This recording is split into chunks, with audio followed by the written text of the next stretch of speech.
शारदीय विशेष आंकरे जनमाध्यम तरफ आम राजावाटी सामने माँ समलेश्वरी मंदिर पाखु आई कोविड काल रे केमती कौन तर नियम अच्छी आसतु देवदेव सिंह देव को थे पचार आमर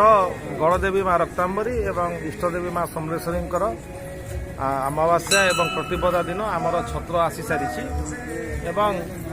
सरकार जो मंथली गाइडलाइंस अच्छी से मंदिर खोलने आमको अनुमति अच्छी तो किंतु आम कोविड-19 प्रोटोकॉल को पूरा स्ट्रिक्टली हैंड सैनिटाइज करने की आपणकर प्रतिदिन मंदिर सैनिटाइज कराऊँगी एवं लोकों को रिक्वेस्ट कराऊँगी आपण मैंने बिना मास्क रे भीतर को प्रवेश करूँ ना एवं सोशल डिस्टेंसिंग मेंटेन करा छड़ा आउ कौन आयोजन कराई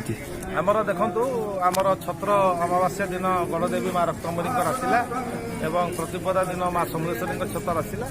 एवं दुईटा मंदिर पूजा आरंभ हो एवं विजयदशमी दिन आमर बोल यात्रा अच्छी बोल यात्रा ए वर्ष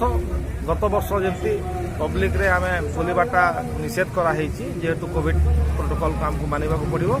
आम खपर चुपा करदे दशहरा आम शेष करदेव आपण शुणुले देवदेव सिंह देवकर वार्ता आ माँ समलेश्वरी केमती कौन है आज